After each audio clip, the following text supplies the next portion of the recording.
في القلب مشاعر أخفيها قد أشرقت الشمس عليها عن خطط لم أعبأ فيها ستكون بأيامي فرقا. Sarapan pagi dengan ketan, setelah itu mencuci sendiri. Dengan senang hati saya ucapkan selamat datang di podcast Al-Biruni Mandiri. Assalamualaikum warahmatullahi wabarakatuh. Waalaikumsalam warahmatullahi wabarakatuh. Masya Allah, pemirsa yang ada di rumah, hadir kembali saya Mar'atus Solihah dalam podcast Al-Biruni Mandiri TV, Leadership, Entrepreneurship, and Qur'ani. Alhamdulillah, di siang hari yang cerah ini saya kembali kedatangan tamu yang luar biasa, Masya Allah. Assalamualaikum Bapak Prof. Dr. Mahmudin MAG. Waalaikumsalam. Masya Allah, terima kasih Pak Prof sudah bisa hadir di podcast kami. Saya mohon izin menginfokan kepada pemirsa sedikit biodata dari Bapak Prof. Mahmudin. Beliau lahir di Kota Majene pada 19 Februari 1973 dan saat ini menjabat sebagai Kepala Pusat Penelitian Universitas Islam Negeri Alauddin Makassar. Moto hidup beliau adalah hidup bermanfaat bagi semua umat manusia, dan beliau alhamdulillah sudah menikah, dikaruniai seorang putra dan seorang putri. Masya Allah, luar biasa Pak Prof. Nah, ini yang bikin penasaran Prof. Bagaimana ceritanya Prof, aktivitasnya ya selama menjadi Kepala Pusat Penelitian Universitas Islam Negeri Alauddin Makassar. Nah, ini biasa pemirsa bertanya-tanya ya. Namanya kan Universitas Islam, tapi ternyata ada juga pusat penelitiannya. Nah, mungkin ini bisa diceritakan seperti apa aktivitasnya Pak Prof. Jadi, bismillahirrahmanirrahim. Assalamualaikum warahmatullahi wabarakatuh. Waalaikumsalam warahmatullahi Jadi, UIN Alauddin Makassar sebagai kampus yang mengelola pendidikan tentu saja mau tidak mau harus bersentuhan dengan penelitian. Meskipun itu berbicara tentang Islam sendiri, tetapi bagaimanapun sebagai lembaga pendidikan ya tetap harus ada penelitiannya.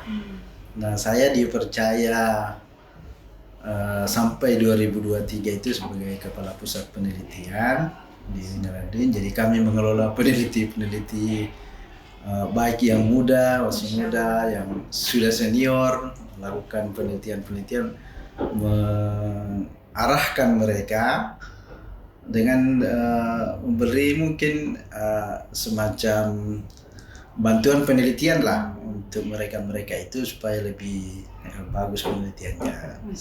Nah, penelitian kami di UIN itu sekarang tidak hanya lagi pada agama saja, pendidikan agama, tetapi kami di UIN kan sudah sekarang ada Fakultas Sains dan Teknologi, ada Fakultas Kedokteran, lalu ada bisnis. Jadi kami ekonomi dan bisnis Islam itu. Jadi kami peneliti-peneliti kami itu sudah sekarang ini sudah berbagai macam disiplin ilmu lah. Mudah-mudahan bisa bermanfaat buat masyarakat ya, banyak lah. Masya Allah. Nah, ini yang penasaran, berarti sebetulnya antara Islam dengan sains itu bukan sesuatu yang terpisah ya Prof ya. Nah, ini bagaimana Islam berbicara dan menerima tentang sains itu sendiri Prof? Baik, saya mulai dulu dengan bahwa kalau kita berbicara Islam, maka sebenarnya tidak ada kontradiksi antara Islam itu dengan sains. Kalau kita menelisik ayat-ayat Al-Quran kan, sebagai pedoman kitab suci kita umat Islam itu, ada kisah menarik tentang cikal bakal penelitian itu, di mana Nabi Ibrahim itu sebelum melakukan atau meyakini bahwa Tuhan itu adalah Allah, itu kan awalnya dari penelitian juga. Iya, betul. Kan ketika dia melihat Matahari. di waktu malam Oh, dia iya, melihat, malam. wah ini bagus ini Bulan. indah ini bulan ini. Kayaknya dia Tuhan ini besar. Tapi ketika bulan itu redup dan menghilang, maka Nabi Ibrahim mengatakan saya tidak mau menyembah kepada yang menghilang, yang hilang. Lalu muncul matahari. Lalu Nabi Ibrahim mengatakan, kayaknya ini Tuhan karena ini lebih besar dan lebih terang. Tapi setelah matahari itu terbenam, Nabi Ibrahim juga tidak mau mengikuti atau bertuhan kepada yang terbenam itu. Nah, itulah sebenarnya mengapa Islam itu tidak bertentangan dengan penelitian. Jadi itu dari tradisi Ibrahim. Masya Allah. Jadi karena itu sama sekali salah orang mengatakan kalau antara Islam dan sains itu bertolak belakang. Justru Islam mendukung adanya Al-Quran, melalui Al-Quran itu dan hadis-hadis Nabi itu sains. Masya Allah, iya ya. Jadi ternyata Nabi Ibrahim alaihissalam ya, bapaknya para nabi itu melakukan penelitian dulu sebelum meyakini ya. Masya Allah. Kemudian misalkan yang pernah ditangani oleh Pak Prof, apa yang paling menarik? Penelitian tentang apa yang paling menarik? Sebenarnya kalau yang selama ini kita lakukan ya, karena ada yang eksakta dengan non eksakta, memang ada beberapa penelitian yang menarik di bidang eksakta itu dengan non eksakta. Kalau kami di UIN itu kan kadang-kadang ada yang meneliti tentang kurma itu sendiri dijadikan biskuit itu. Karena ada kandungan sekian dalam kurma lalu dirubah menjadi biskuit supaya lebih menarik untuk dikonsumsi. Itu salah satu penelitian teman kami. Masya Allah. Jadi ada integrasi kan, ada integrasi. Kami sudah menganjurkan sedapat mungkin ke para peneliti itu supaya ada integrasi di dalamnya antara Islam dan sains. Itu tadi. Jadi kurma itu antara lain ya. Kurma itu tidak hanya dikonsumsi dalam materinya, bendanya seperti itu, tapi bisa dibuat menjadi biskuit lebih menarik. Dan kurma itu kan yang ada di dalam Al-Quran. Bahkan ketika Bunda Maryam mau melahirkan Nabi Isa, makanannya itu kurma. biar kuat melahirkan ya waktu itu ya, Masya Allah, luar biasa. Nah, kemudian ini yang lagi ramai diperbincangkan ini, Prof. Saya penasaran bertanya tentang pendapatnya Prof selaku sesuai dengan kapasitasnya Prof tentang spirit doll. Nah, ini yang banyak beredar di masyarakat atau boneka arwah ya, biasa disebut dengan boneka arwah. Nah, ini beberapa kalangan artis bahkan mulai membelanjakan dananya ke spirit doll yang katanya bisa membuat mereka menjadi bersemangat, lebih hidup dan sebagainya.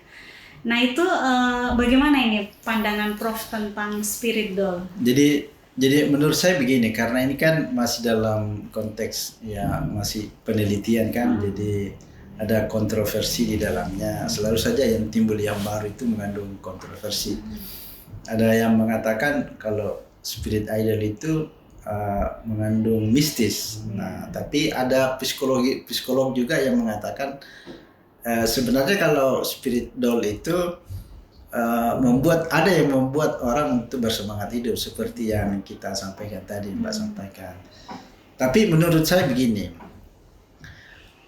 Islam melarang itu mengikuti hawa nafsu, imajinasi. Islam selalu mengatakan untuk menggunakan akal pikiran. Jadi Islam tidak selalu bahkan melarang untuk mengikuti imajinasi itu. Jadi kalau kita menganggap spirit idol itu imajinasi, imajiner, ya jangan kita ikuti, apalagi kalau diikuti dengan ada keyakinan bahwa diisi dulu dengan arwah. Nah, itu sangat menurut saya dan apa yang saya pelajari dalam Islam itu tidak boleh seperti itu, karena ada banyak kesalahan di situ, misalnya kekeliruan kan. Yang pertama bahwa kita dilarang untuk Islam itu selalu mengajak kita untuk berpikir realistis. Karena itu kita dilarang untuk mengikuti imajinasi hawa nafsu. Wala tattabi'il hawa, kan begitu, jangan mengikuti hawa nafsu. Jadi yang imajiner itu tidak perlu diikuti. Yang kedua bahwa ketika spirit doll itu ada arwahnya, maka itu berarti dan meyakini bahwa karena sebagian orang menganggap bahwa itu diyakini sebagai makhluk hidup, maka itu salah menurut saya, keliru, karena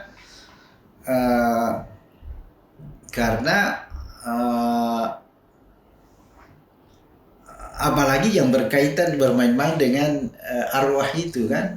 Ada arwah hidup yang orang yang baik yang dimasukkan ke situ.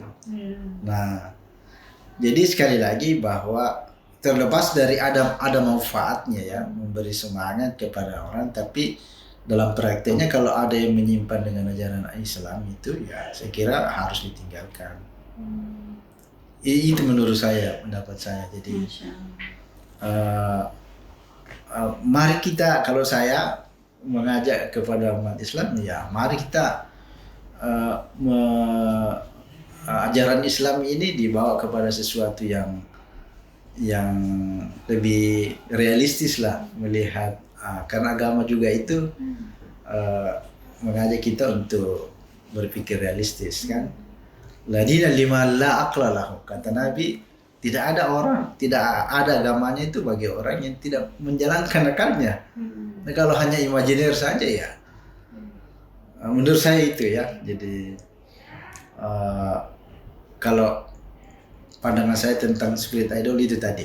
Jadi kalau dia mengikuti imajinasi ya mungkin dia bertentangan dengan jalan agama, karena Nabi menganjurkan untuk selalu menggunakan akal pikiran yang baik. Masya Allah, luar biasa. Nah ini itu tadi tentang yang lagi in ya, Prof. Kemudian tentang pemikiran modern dalam Islam itu seperti apa sih, Prof, maksudnya? Ya, jadi sebenarnya kalau kita berbicara tentang pemikiran modern Islam, ini kan imbas dari sebenarnya penjajahan ya, penjajahan di dunia Muslim, mulai dari Timur Tengah sampai, dan di penjajahan itu kan antara lain misi dari penjajah itu ya tidak membodohi lah ya, artinya dalam tanda kutip membuat bodoh masyarakat di mana penjajahan itu ada kan. Mulai dari Timur Tengah dan sampai ke Nusantara ini. Nah, lalu kemudian mereka disusupi bahwa ajaran Islam itu melulu akhirat. Melulu akhirat. Jadi orang Islam itu tidak perlu mencari teknologi. Iya. Nah, itulah sebenarnya spirit dari pemikiran modern Islam itu. Jadi bagaimana membangkitkan semangat mencari pengetahuan bagi orang-orang Muslim. Nah, saya kira kalau ini yang dimasifkan ya, melalui penelitian kan, saya kira kita ini umat Islam akan menjadi lebih ini lagi, pasti lebih maju, karena jangan kita hanya menjadi konsumerisme kan, pengetahuan dari dunia barat atau dari dunia yang non Muslim lalu kita konsumsi saja, tapi kita hanya mengandalkan bahwa lebih bahagia di akhirat kan. Kan Nabi mengatakan Al-Quran itu juga mengatakan, tuntutlah duniamu itu kan, tapi jangan lupakan akhiratmu. Artinya bahwa manusia atau orang Muslim itu ya harus dituntut untuk mencapai juga teknologi yang tinggi. Iya ya, jadi bukan berarti orang Islam itu orang Islam memang dianjurkan sholat berjamaah di masjid misalkan untuk yang laki-laki.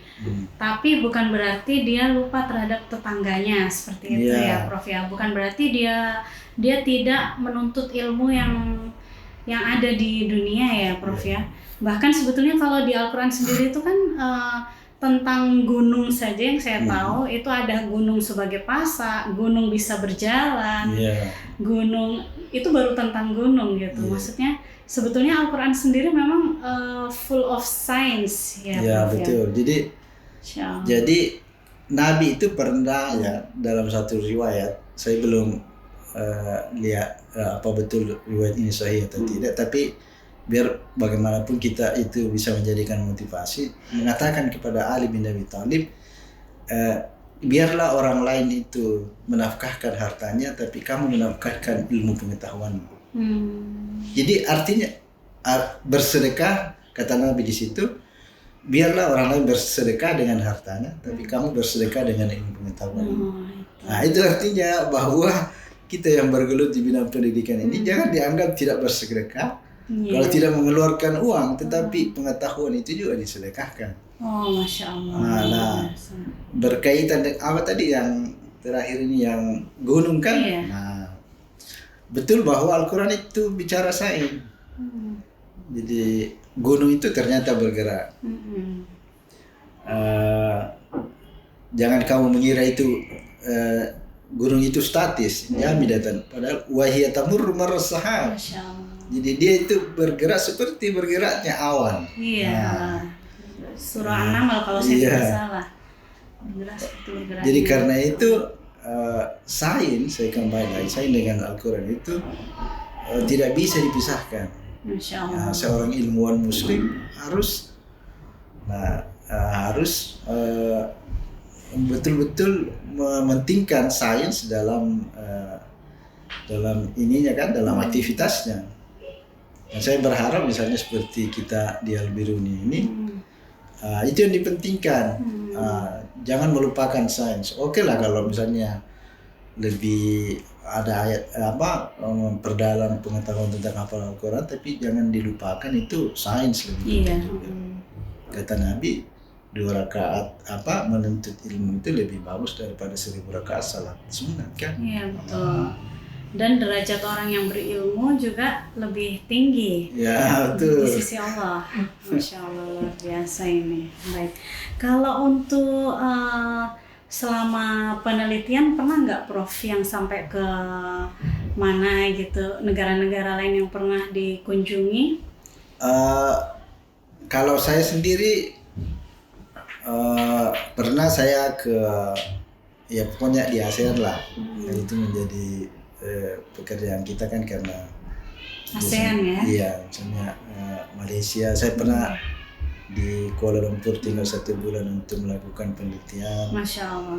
Di Singapura juga pernah, terus ke Bangkok juga. Biar memotivasi adik-adik yang ada di rumah, barangkali ada yang gemar, ada yang cita-citanya menjadi peneliti ya Prof ya. Kita bisa juga dengan berbekal penelitian itu kita bisa juga berjalan di atas permukaan bumi, maksudnya di bumi yang mana aja gitu, punyanya Allah. Masya Allah, luar biasa. Jadi jangan dilihat Islam itu sebagai urusan akhirat saja, tapi urusan bahwa Islam itu juga mementingkan penelitian itu ya. Nah terus ini yang paling berat Prof, sekarang ini kan godaan medsos kan luar biasa. Betul. Di satu sisi seperti maraknya SIT ya, kami berupaya untuk mengembalikan kejayaan Islam di masa lalu biar pemudanya bagus seperti zamannya Muhammad Al-Fatih misalkan, penakluk Konstantinopel yang usianya masih muda saat itu, masih belasan tahun sudah bisa menjadi panglima perang. Kita bayangkan kalau anak-anak ini belasan tahun sudah menempati posisi menteri dan jadi menteri atau presiden, tapi yang akhlaknya bagus sesuai dengan adab Islam. Nah, tapi gempuran medsos ini luar biasa, Prof. Ya. Jadi mulai dari maksudnya betul-betul seperti dua sisi mata uang ya, atau dua sisi pisau ya, pisau bermata dua. Iya. Jadi di satu sisi kita pengen mengembangkan anak-anak di situ, tapi di satu sisi kalau tidak hati-hati, anak-anak bisa tergelincir juga pemikirannya. Nah, ini kira-kira bagaimana menurut Prof? Kalau saya begini, jadi yang paling penting itu bagi anak-anak sekarang itu adalah tauhidnya dulu diperbaiki, akidahnya dulu, ya. Entah bagaimana pandangan, kalau kita lihat sekarang banyak juga yang berbicara tentang tauhid lalu saling ini kan, tapi iya betul. Kalau saya saling sikut gara-gara tauhid. Kalau saya tauhid yang inilah yang betul-betul dipahami oleh mayoritas ulama itu, ya. Kenapa? Karena itu tadi, tauhid itulah yang menjadi pondasi bagi si anak ini dalam apapun yang ada di hadapannya, mau medsos, mau televisi, mau apa. Kalau tauhidnya bagus, artinya dalam hal ini imannya, ya sekira dia tidak akan terpengaruh.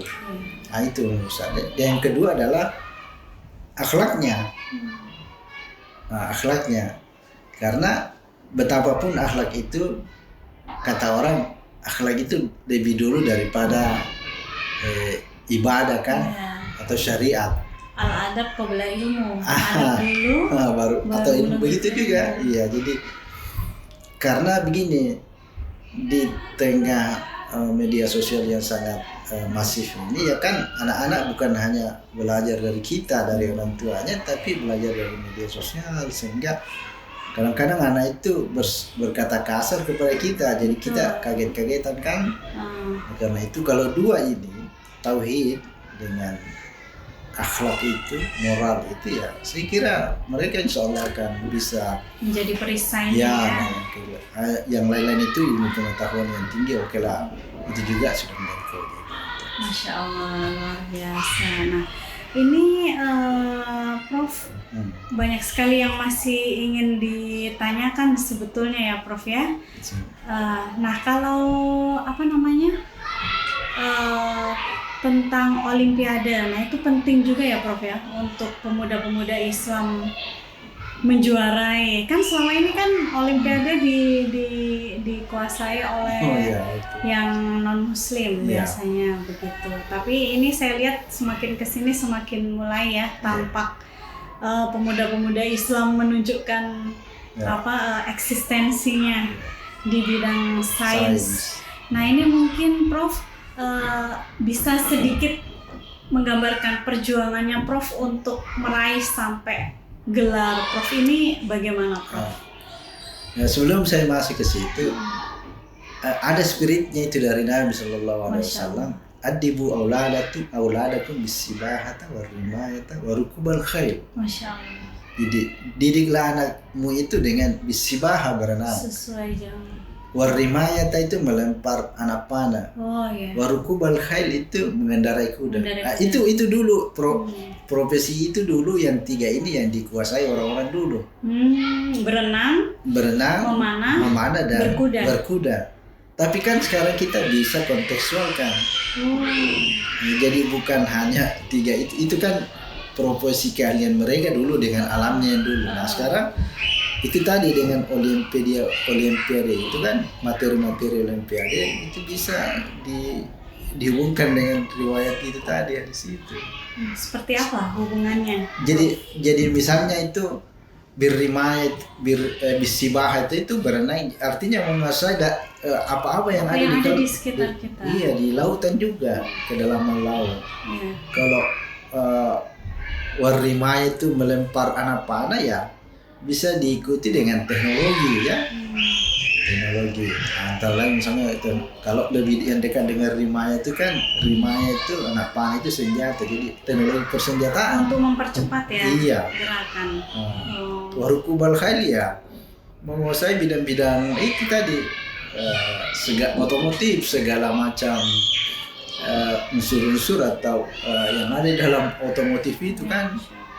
Jadi itu bisa ditafsirkan seperti itu menurut saya. Jadi tidak hanya terbatas itu. Jadi tidak hanya tidak hanya eksplisit ya, tapi ada implisitnya Ada begitu implisitnya, ya. semangatnya di situ kan. Ada spiritnya di dalam. Jadi yang dimaksud berenang itu bukan hanya kedalaman laut, tapi bisa jadi kedalaman ilmu pengetahuan kita itu seperti bisa itu. diartikan.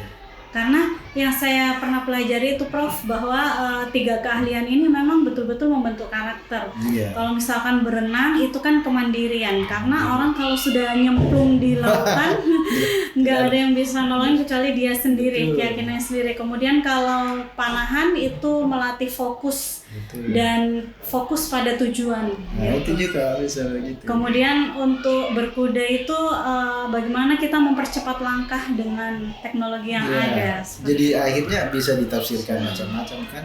Masya Dari Allah. spiritnya yang 3 itu tadi. Luar Nah, biasa. saya kembali ke kita. Pertanyaan saya Pertanyaannya, tadi. Jadi begini, saya itu sesuai dengan moto saya sebenarnya. Iya, Ya, bermanfaat Nah itu untuk tadi. Jadi seluruh umat.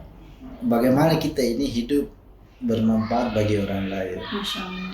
Artinya begini, saya itu sejak saya masih muda dan akhirnya masuk menjadi sebagai dosen di UIN itu, saya tidak pernah membeda-bedakan siapa pimpinan ini, siapa yang sedang ini. Saya hanya, prinsip saya itu, saya hanya seorang yang profesional. Saya mengabdi kepada pengetahuan dalam tanda kutip ya.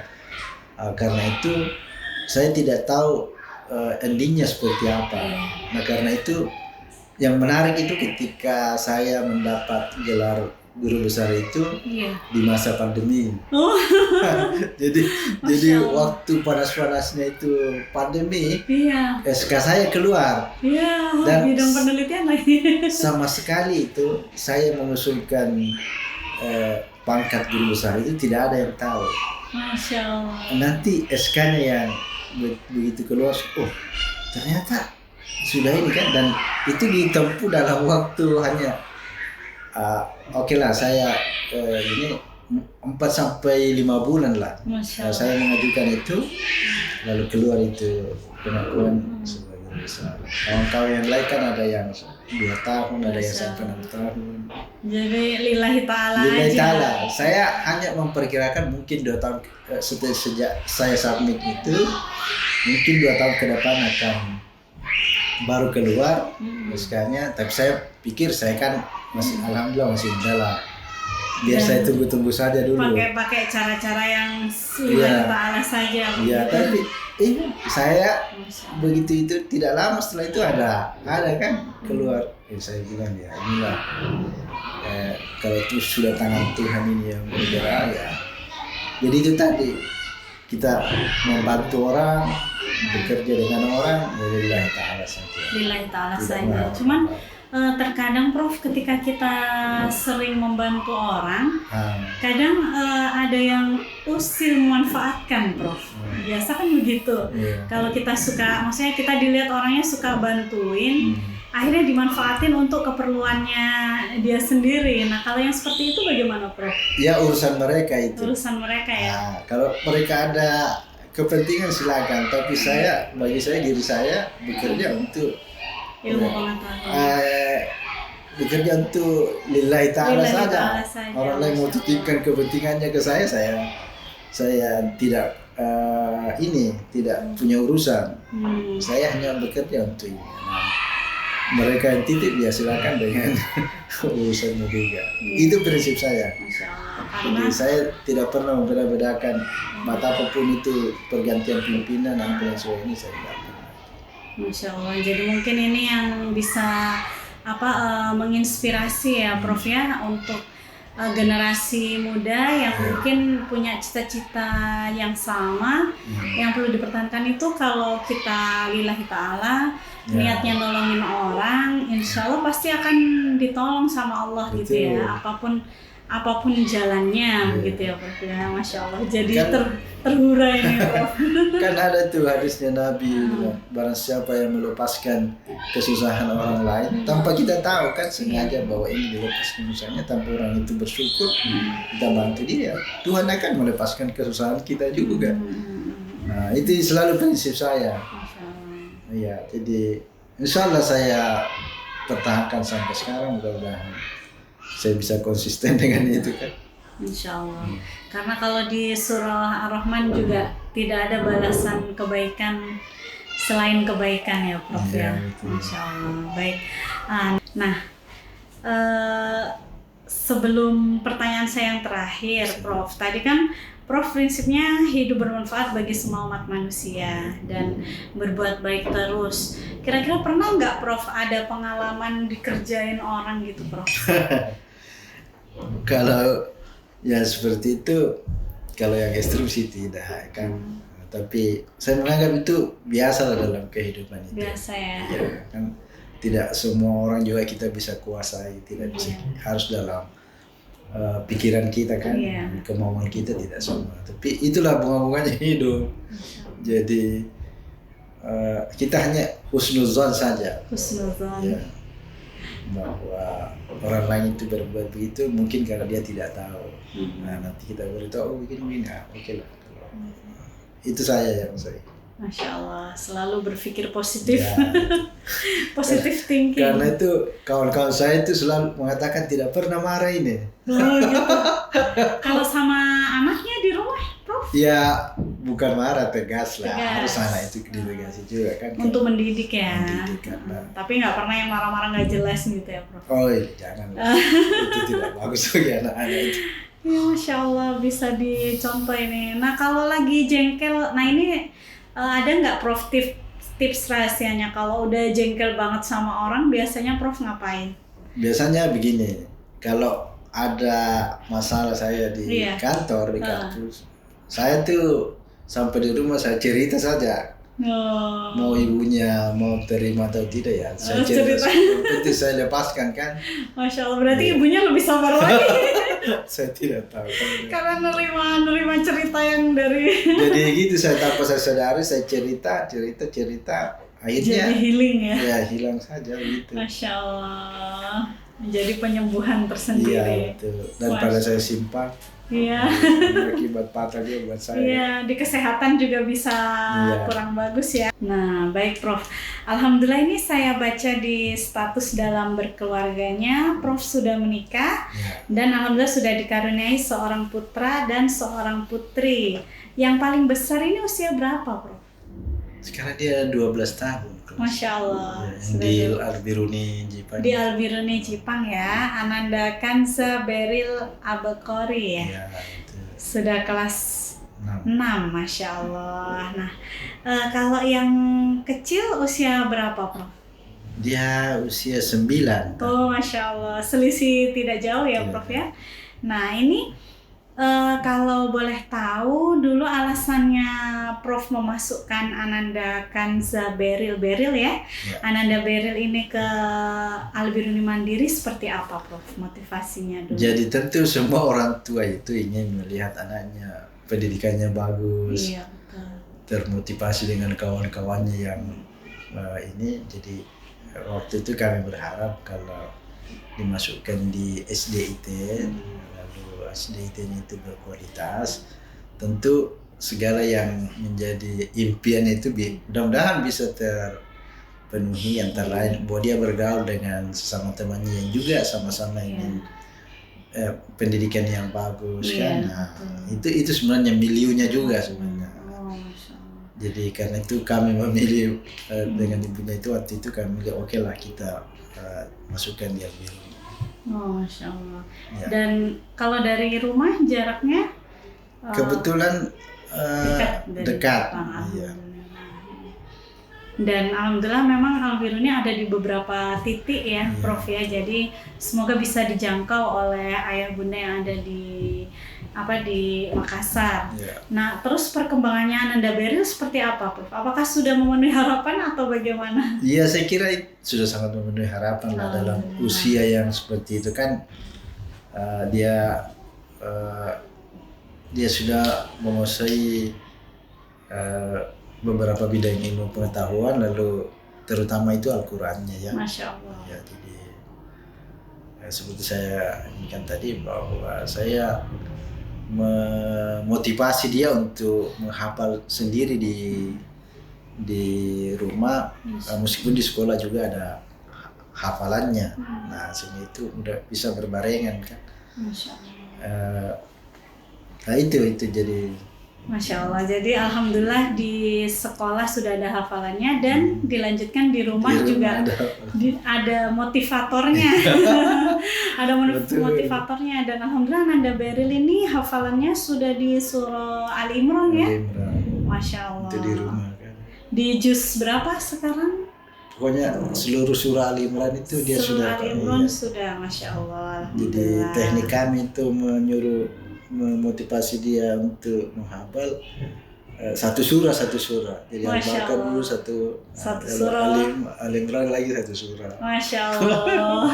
Kalau Al-Baqarah iya 3 juz ya dihafal. Itu yang agak berat dulu sebenarnya. Iya.